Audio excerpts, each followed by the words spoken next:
Desde la Unión Colombiana del Sur les saluda el pastor Juan Emerson Hernández con la iniciativa de Reavivamiento y Reforma. Hoy el capítulo 32 de Profetas y Reyes, Manasés y Josías. Durante el reinado de Ezequías, Judá prosperó. Fue un muy buen rey, pero volvió a decaer cuando subió al trono el rey Manasés. Este rey hizo revivir el paganismo. Muchos pueblos fueron arrastrados a la idolatría por influencia del rey de Judá, Manasés. Los moradores de Jerusalén hicieron más mal que todas las naciones que Dios había destruido. Más mal bajo el reinado de Manasés. Fue lamentable. Florecieron males como la tiranía, la opresión, el odio hacia todo lo bueno, se pervirtió la justicia, prevaleció la violencia. Además, Manasés fue el hombre que derramó más sangre de inocentes. En esos tiempos malos no faltaron los testigos de Dios que estaban constantemente amonestando y diciendo lo que debían hacer.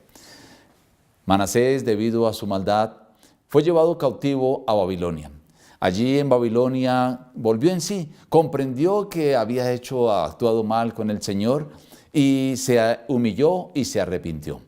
Como consecuencia de su arrepentimiento, Dios lo volvió a traer a Jerusalén. Vuelve otra vez y toma entonces el reino. Pero aunque él se arrepintió, las consecuencias de su mal proceder ya habían tomado un vuelo bastante grande.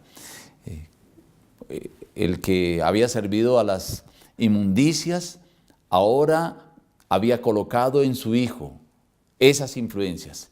Y cuando él dejó el trono, subió Amón. Y Amón, que había sido influenciado por Manasés en la idolatría, el paganismo y muchas cosas inmundas, Amón hizo lo mismo que su padre, andó en los mismos caminos. No duró mucho tiempo. Los propios siervos de Amón lo mataron en el palacio. Así que su hijo, el hijo de Amón, estaba muy pequeño cuando subió al trono. El pueblo lo eligió y la Biblia dice de este rey, el rey Josías, lo siguiente. Veamos cómo lo menciona Profetas y Reyes. Con la ascensión de Josías al trono, desde el cual iba a gobernar 31 años, los que habían conservado la pureza de su fe esperaron a que se detuviera el descenso del reino, porque el nuevo rey, aunque tenía tan solo 8 años, temía a Dios y desde el mismo principio hizo lo recto en los ojos de Jehová. Y anduvo en todo el camino de David su padre, sin apartarse a diestra ni a siniestra.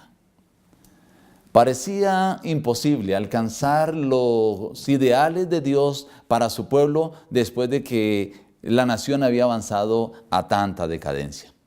Las 10 tribus de Israel ya habían sido llevadas cautivas, habían sido dispersadas y solo quedaban la tribu de Judá y de Benjamín. El pueblo entonces se preguntaba, ¿sería posible que Dios estuviese dispuesto a renunciar a sus propósitos de dar liberación a su pueblo? Ante tantas injusticias que vivía la nación, no podían esperar con tranquilidad algunos días mejores. Pero el pueblo se preguntaba, ¿será que sí vendrán algunos días mejores para los fieles que han estado esperando en el Señor? Dios entonces respondió misericordiosamente al profeta Habacuc, que él castigaría a quienes se alejaran de él y se fueran tras los ídolos paganos. El profeta entonces se postró ante Dios y clamó al Señor de la siguiente manera: ¿no eres tú desde el principio, oh Jehová, Dios mío, santo mío? Con estas palabras, el profeta estaba demostrando su fe y su confianza en el Señor, pero además que él estaba depositando su pueblo, el pueblo de Jerusalén, en las manos de un Dios santo y misericordioso. Dios entonces nuevamente con amor le contesta al profeta Habacuc. Lo encontramos en el capítulo 2, versículos 1 al 4. Escribe la visión y declárala en tablas, para que corra el que la leyere en ella. Aunque la visión tardare, aún por tiempo, mas al fin hablará y no mentirá. Aunque se tardare, espéralo, que sin duda vendrá, no tardará. He aquí, se enorgullece aquel cuya alma no es derecha en él, mas el justo en su fe vivirá. La fe fue lo que fortaleció a Habacuc en aquel tiempo de crisis del pueblo de Jerusalén. Y es la misma fe que fortaleció a Habacuc la que debe fortalecer al pueblo en el día de hoy.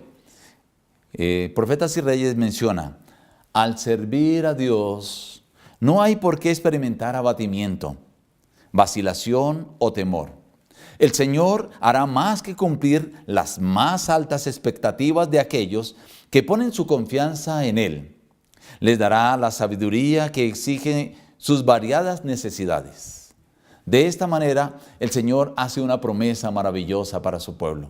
Y es que si confían en Él, aún en los momentos difíciles de crisis, donde son probados, el Señor estará con ellos. Para toda aquella persona, hoy en día, que está pasando por dificultad, que está pasando por abatimiento, que está pasando por prueba, el Señor le responde lo mismo que le dijo a Pablo. Bástate mi gracia, siempre y cuando no abandone su fe. En los tiempos del rey Josías se dio un mensaje claro y contundente a través de los profetas Habacuc y Sofonías. ¿Qué mensaje? Que los que continuaran en la apostasía, los resultados sería la destrucción. Ese mensaje es también una advertencia para el pueblo de Dios hoy en día, para ti y para mí. Esperamos que podamos aprender de estos dos reyes la diferencia. Manasés, un rey pagano, que hizo lo malo y se apartó de Dios. Las consecuencias fueron desastrosas. Josías, un rey que temía a Dios, hizo lo correcto, hizo lo bueno y el pueblo fue prosperado. ¿Qué podemos aprender en resumidas cuentas de este capítulo? Primero, los actos idolátricos e inmorales afectan a su propia familia. Lo que sucedió con Manasés, aunque él se arrepintió, su mismo hijo fue afectado. Segundo, el arrepentimiento no evita las consecuencias que traen el vivir desordenadamente. Manasés se arrepintió, pero fue demasiado tarde. Su hijo ya había cogido sus caminos y el pueblo iba a sufrir las consecuencias. Tercero, puedes iniciar a ser fiel a Dios y también a ser un líder en tus primeros años. Si hay algún joven, algún niño que me está escuchando, piense, Josías a los 8 años empezó a ser fiel a Dios, pero también llegó a ser un líder del pueblo de Israel. Y cuarto, puedes mantener tu confianza en Dios en medio de la crisis. Dios no te desamparará. Vivir practicando estos consejos es vivir el reavivamiento y la reforma. Que Dios te bendiga.